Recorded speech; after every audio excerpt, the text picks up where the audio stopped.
Hello everyone, welcome to my YouTube channel and to my Friday video, which is the Creators of the Future series.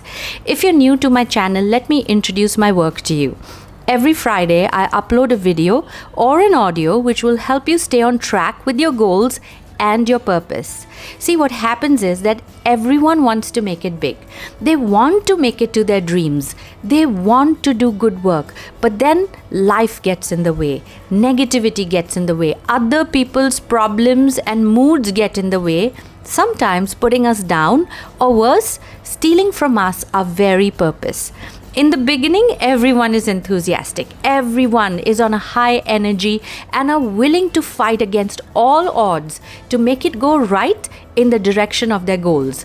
But then, a few fights later, a few misunderstandings later, a few setbacks later, we begin to question our own abilities or worse, our own goals. So I put up a weekly video or audio in an attempt to keep the flow of positivity and motivation going your way. So no matter how beat you may feel, you can come here to refuel your passion and your certainty. Now this week, I'm going to talk about a softer skill which will take you leaps ahead in the game than you can ever imagine. See, if you want to be a leader, you have to be a listener. If you want to constantly be ahead of the game, if you want to be ahead of the rest, you have to be a listener. You have to listen to people. So let me say this again. Listen. You should listen to people. You should be a listener. And all of this is so overrated, so cliched, and I am sure that you've heard it a million times. So let me expand on this a little bit so you fully understand what I'm trying to say, because this is really important.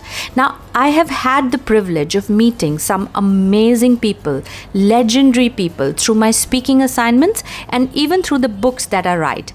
And if there was one trait that I could say was a hands-down winner in all the extraordinary people I met, I would say that it is that they are the world's best listeners.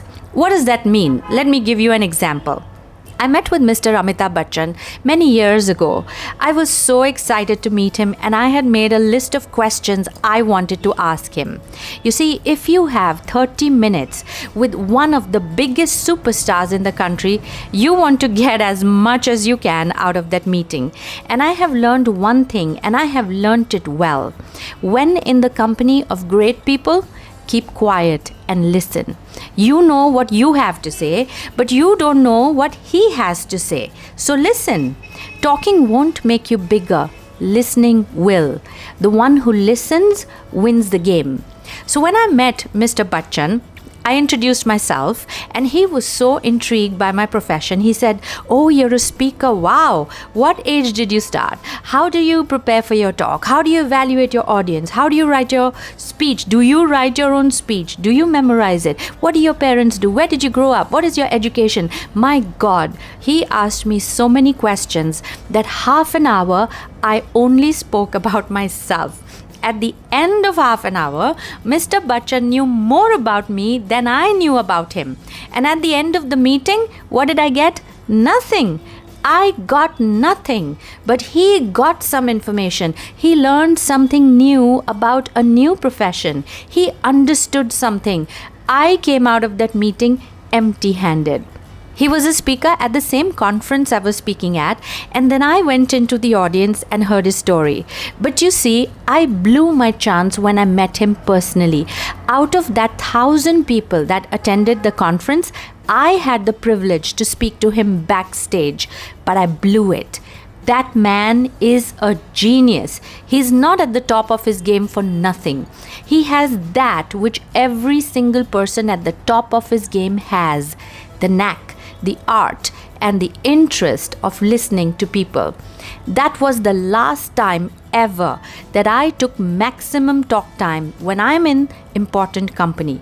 You have no idea how difficult it is to make big people talk. They don't talk, they listen. When I was doing the biography of Mr. O.P. Munjal, it was so difficult to make him talk. I would ask him a question, and in his answer, he would ask me a dozen questions and I would start talking. I wouldn't even realize it. Then when I would come home and listen to the interview, I'd be listening to myself. It was so silly. It took a lot of conscious effort on my part to keep quiet, to keep the flow of conversation going in the other person's court, and to hear from them what makes them tick, what age they started the business, how do they prepare, how do they handle crisis, how do they keep themselves going. In the past few years, ever since that incident with Mr. Amitabh Bachchan, I have come a long way in becoming one of the best listeners I have ever known. Look, I speak for a living, but if you know me personally, I am the best listener you would have ever met. How has that been of any value to me? My success as an individual and a professional has gone up multifold because I listen, because I understand, and so I know how to help.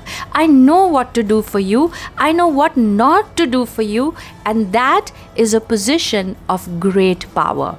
When you are a good listener, people can trust that you understand them because you listened. When you're a good listener, people want to work with you because you understand them. What is the biggest pain point in people's lives?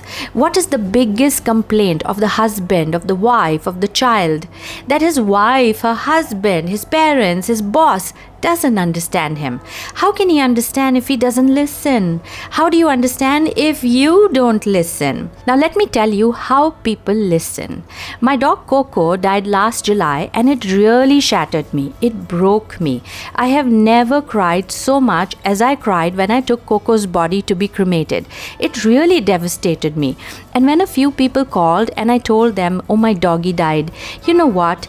Each one, without exception, each one told me even more devastating stories about their dog's deaths or someone else's dog's deaths. That broke me more. You see, I love dogs. I cry when a street dog is hurt. If your doggy was hurt, I would cry. I felt so miserable speaking to people. There were people on WhatsApp who were sending me pictures of their doggies who had passed away and WhatsApping me stories about them. And then I just stopped telling anyone about it. I refused to tell another human being about Coco. Even today, when someone, who doesn't know, when they message me, how is Coco? I say she's fine. She is fine. I know if I tell them, I will not be fine after that because they will start off on a tangent that will be so painful for me. I give you this painful example so you can understand. When someone talks to you, listen to what they are saying. When a friend says his doggy died, are you listening? His doggy died. He's miserable. Did you listen? Did you hear that? When a colleague says that he misses his son who lives with his ex-wife, are you listening? Did you hear what he said? When your boss says that he's upset with the way things are going in the company, are you listening? Did you hear what he said? While your neighbor is telling you about her knee replacement surgery, what are you doing? Are you listening? Or are you thinking of the stories you want to tell her about the people you know who had knee replacement surgeries? And even if you don't know people personally, they will tell you stories about people they have heard about the people they don't know who had knee surgeries.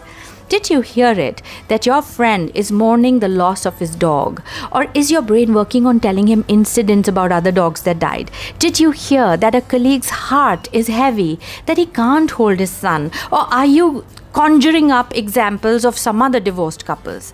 Did you listen that he didn't ask for your advice or stories? He only told you his heart. Can you listen without having the need to interrupt someone, without having the need to make his story longer with yours, without having the need to give him advice or references? Can you listen and listen fully and say, I understand what you're saying. I understand how you feel. I understand what you're going through. I understand your intentions. I understand your passion. I understand your worry. If you can listen, you can understand. How many times has it happened to you that you were trying to make a point and the person did not let you complete your point and took off from your conversation midway to make his point, and you didn't even finish what you wanted to say? And now it's either too late or you're just not interested anymore, because even if you try to steer the conversation back, he steers it away again with his own additions. Now, have you been that person? Are you that kind too, who interrupts and gets on this whole tangent to add anecdotes and advices to people who may have no interest in it? Meet some big people. I would say go meet some extraordinary people. Meet people who you admire and tell me how good a listener they are. Every time I sign off to write a biography, I am told, Priya, I don't know how you will pull this off. Mr. So-and-so is a very reserved person. He doesn't talk about himself much. You are faced with a big challenge. Well, I make a mistake once and I am still to meet Mr. Bachchan so I can have him talk to me for half an hour, because ever since then I am the greatest listener in the world. I know the art of shutting up and listening. I know the art of not interrupting when someone is speaking. I know the art of not attempting to look intelligent by giving my opinions when a person hasn't finished making his point. And every single time I leave a meeting, people say, I really enjoyed speaking with you. I know that. I listened. And I say this, that I am the greatest beneficiary when I meet people, because I come back richer. I come back smarter. People will give you their best selves in the first 30 minutes because they want to look good, because they want to look smart, because they want to impress you. Imagine that the guy would have spent years at his craft, but if you listen, he will give away his best just so he can let you know that he is good at what he does. Talk when you know you're going to get paid for it. Talk when you know you have to make a sale. Talk when you know that your talk will enrich the listener and you as a result. Talk when you know that what you say will add value to your vision. And at other times, listen. When you listen, keep your mouth sealed till the other person's lips are moving. When you listen, keep your mind open, understanding, dissecting, and evaluating the information coming at you. And when you do that, you will know what to do and you will hit your mark every single time with every word you say, because you listened and because you understood. I hope this helps. I will be back again next week, oh dear ones. Oh, in the meanwhile, I have just put my new book, The Wise Man Said, up for pre-order. It's my best work ever. I will give you a money back guarantee on that. And with every pre-order, I'm giving a Wise Man Quotes book for free. The book will be officially released on 13th May and you will get it much before. Until next week, lots of love for you. I am committed to add value to your lives. Stay tuned and stay on track.